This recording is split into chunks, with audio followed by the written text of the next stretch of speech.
मेरे प्यारे साथियों, वाहिगुरु जी का खालसा, वाहिगुरु जी की फतेह। धन धन साहिब श्री गुरु गोविंद सिंह जी महाराज की पावन रचना श्री चौपाई साहब, जिसका भाव चिंतन हम लगातार कर रहे हैं। आज के पावन पौड़ियों में, छंदों में गुरु महाराज हमको क्या उपदेश कर रहे हैं, आओ हम सीधा वाणी से जुड़ें। परसों जहाँ पर हमने गुरबाणी की पंक्तियाँ छोड़ी थी, उससे आगे आज हम इस वाणी का चिंतन और मनन करेंगे। आगे सदगुरु जी महाराज फरमान कर रहे हैं, राख ले हो मोहे राखन हारे।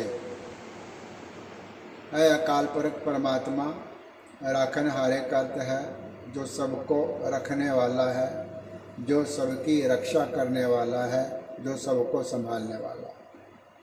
ऐ अकाल पुरख परमात्मा, आप सबको संभालने वाले हो, सबकी रक्षा करने वाले हो, मेरी भी रक्षा करो। राख ले हो मोहे, मोहे का अर्थ है आप मेरी भी रक्षा करो। साहिब संत सहाय प्यारे, आपका रूप कैसा है? साहिब संत, जो संतों के साहिब है, जो संतों के स्वामी है, और सहाय, संतों को सहायता करने वाले हैं, और प्यारे, बहुत प्यारे हैं। अकाल पुरख परमात्मा का स्वरूप बहुत ही प्यारा है, बहुत ही शोभनीक है। और वो कहते हैं कि संतों के साहिब अथवा संतों के वह मालिक स्वामी हैं, और उनकी रक्षा करके उनको सहायता करने वाले हैं। आगे, दीन बंद दुष्टन के हंता। दीन बंद का अर्थ है जो दीन है, गरीब है, उनके तुम बंधु हो। दीनों के बंधु अर्थात दीनों को तुम अच्छी तरीके से देख कर उनकी रक्षा करने वाले हो, उनके बंधु हो, मित्र हो, भाई हो, सखा हो। और दुष्टन के हंता, जो दुष्ट है, बैरी है, उनको हंता करते है मारने वाले हो, उनका नाश करने वाले हो। अर्थात जो दुष्टों का नाश करे और जो दीनों गरीबों की रक्षा करे, उनके साथ बंधुत्व का व्यवहार करे। ऐ अकाल पुरख, आपका ऐसा स्वरूप है। फिर कहते हैं, तुम हो पूरी चतुर्दश कंता। तुम हो अर्थात आप ऐसे हो, आपका स्वरूप ऐसा है। पुरी करते हैं जो पुरियाँ हैं, लोक है, जैसे मातलोक है, स्वर्गलोक है, पाताल लोक है, ऐसे 14 लोक माने गए हैं। आगे कहते हैं चतुर्दश कंता। चतुर्दश का भाव है 10 और 4 14। कंता का भाव है वह मालिक स्वामी है, कंत है, पति परमेश्वर है। सारे पंक्ति का अर्थ इस प्रकार होगा, तुम हो पूरी चतुर्दश कंता, आप 14 प्रकार के भवनों के, लोकों के कंता मालिक हो, पुरियों के मालिक हो। आगे फरमान करते हैं, काल पाए ब्रह्मा बपधरा। यहाँ पर काल का अर्थ समय है। समय पा करके ही, जब समय आया, उचित समय आया और अकाल पुरख परमात्मा की आज्ञा हुई है, तो उस समय ब्रह्मा बप धरा, ब्रह्मा जी ने, बप का अर्थ है शरीर, बप का अर्थ है जन्म, उन्होंने इस प्रकार से शरीर को धारण किया। कब? काल पाए, काल का अर्थ है समय पा करके ब्रह्मा जी का जन्म हुआ, अर्थात ब्रह्मा जी का प्रकाश हुआ, उन्होंने शरीर को धारण किया। काल पाए शिवजू अवतरा। फिर समय ऐसा आया, काल पा करके ऐसा समय व्यतीत हुआ, उसके अंदर शिवजू अवतरा, शिवजी भगवान का अवतार हुआ। अवतारा का अर्थ है अवतरित होना, आकाश से अवतरित होना किसी लोक में।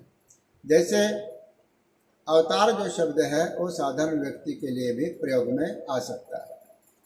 कोई व्यक्ति अकाल पुरख परमात्मा के हुक्म से माता के गर्भ में आता है और फिर संसार में आता है।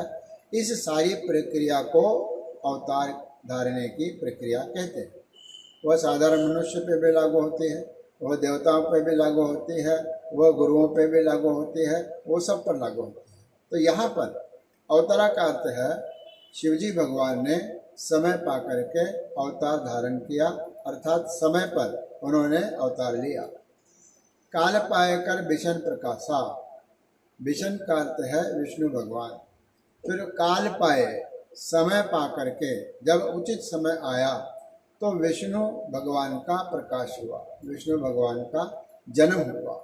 इस प्रकार से तीनों देवताओं के बारे में कहते हैं कि इनका भी एक काल है, इनकी भी एक जीवन की सीमा है, और वह काल जब समाप्त हो जाएगा तो ब्रह्मा भी नहीं रहेगा, विष्णु भी नहीं रहेगा और शिव जी भगवान भी नहीं रहेंगे, क्योंकि भले ही इनका जीवन बहुत लंबा है, अनंत जीवन है, लेकिन वो उसकी भी कहीं ना कहीं सीमा रेखा है और उसका भी कहीं ना कहीं अंत है।